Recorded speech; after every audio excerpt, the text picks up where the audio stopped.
Jusqu'à 9h, Good Morning Business. À 7h20 dans Good Morning Business, Philippe Cubiza, associé spécialiste des marchés de capitaux chez PwC France et Maghreb. Bonjour, merci d'être avec nous. On balaye avec vous l'évolution de la capitalisation boursière mondiale. Vous avez décortiqué les 100 premières entreprises en termes de capitalisation. Si on cumule l'ensemble, eh bien on voit qu'il y a encore une augmentation, 11% sur l'échelle de l'année. Ça s'est arrêté, vos calculs, en mars 2022, oui. C'est ça ? Oui, bonjour, oui, tout à fait, au 31 mars 2022. Et on voit donc cette progression, on a l'impression que c'est complètement décorrélé de l'économie mondiale. Alors, c'est difficile à dire. En fait, peut-être si on reprend un peu l'étude, donc c'est une étude qu'on fait déjà depuis une dizaine d'années. Et en fait, je pense qu'il y a trois facteurs qui nous paraissent assez importants. D'une part, c'est le poids des sociétés technologiques. Et là, je pense qu'on ne peut pas dire que ce soit décorrélé. Elle truste encore le haut du tableau. Technologique et donc américaine. Et effectivement américaine. En fait, ça, c'est le deuxième constat. Donc, premier constat, valeur technologique, à peu près plus du tiers en fait, de la capitalisation boursière mondiale, avec Apple toujours en tête.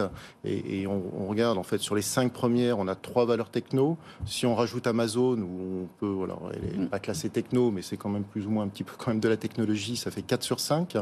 Et puis, deuxième constat, comme vous l'indiquiez, c'est le poids des sociétés américaines. 70% de la capitalisation boursière mondiale est représentée par des sociétés américaines. Il y a 10 ans, c'était 48%. Ah oui. Avec un poids grandissant. Le poids de l'Amérique dans le top 100, ça croît considérablement. Exactement, est passé en 10 ans de 48% à 70%. Alors, comme vous l'indiquiez, c'est lié au fait que les grandes entreprises technologiques sont des sociétés américaines, mais pas uniquement en fait. Alors, oui, il y a quoi aussi comme autre grand... J'imagine qu'il y a le groupe pétrolier saoudien qui ne doit pas être très loin. Voilà, Saudi Aramco qui est deuxième, je crois, cette année, mais qui n'est pas américain. Bien sûr. Mais dans les autres sociétés américaines, on a bien sûr Tesla, avec une progression très très forte. Et puis on a également des sociétés du secteur de la santé. On a Pfizer, par exemple, Johnson, etc., qui ont effectivement également une très forte progression sur les 2 dernières années. Alors la France, des raisons complètement différentes. Différentes, complètement. Évidemment, Covid pour Pfizer. La France a gagné quelques places, 2 places. On est au 5e rang mondial pour une fois, pas mal. Notamment grâce à nos calls, LVMH et L'Oréal, qui ont été rejoints cette année par Hermès dans le top 100. Exactement. Alors on a donc 3 sociétés. Alors 3 sociétés nous permettent d'être classés 5e. Donc effectivement, 3 sociétés, c'est pas non plus sur 100. Ça, voilà, non. Le calcul est vite fait, ça représente que 3%. Par contre, en termes de capitalisation, on est plutôt pas trop mal. Ce qui nous permet d'être classés effectivement 5e cette année, de dépasser même l'Angleterre. Ce qui, alors bon, après c'est un jeu. On aime bien dépasser les Anglais. Voilà, c'est pour ça me faisait plaisir également. de faire cette petite remarque. Mais effectivement, 3 sociétés, alors dans des secteurs, effectivement, là, pour le coup, plutôt luxe. Hyper représentation classique. Nos champions français. Mais qui, je pense que c'est important, c'est pareil, sur les 2 sociétés, étaient déjà là depuis longtemps. Et sans doute sont des sociétés peut-être plus résilientes. Alors, sont peu moins volatiles peut-être que des valeurs techno. Et on le voit, puisqu'en fait, nos chiffres datent depuis mars. Depuis mars, les choses ont évidemment un peu évolué.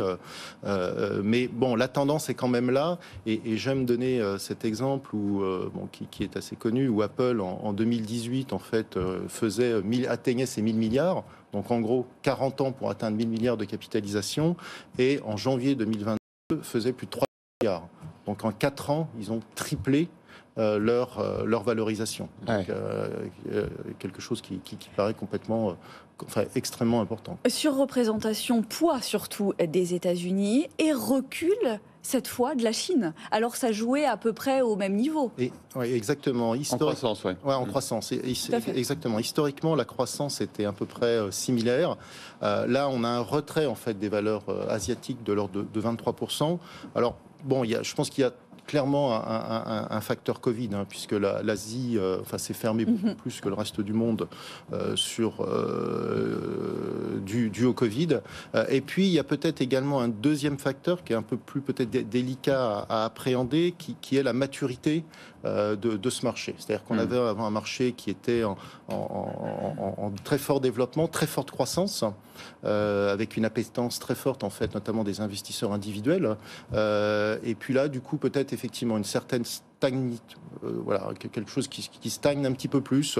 Bon, à voir dans le temps également comment ça va évoluer. Parce que...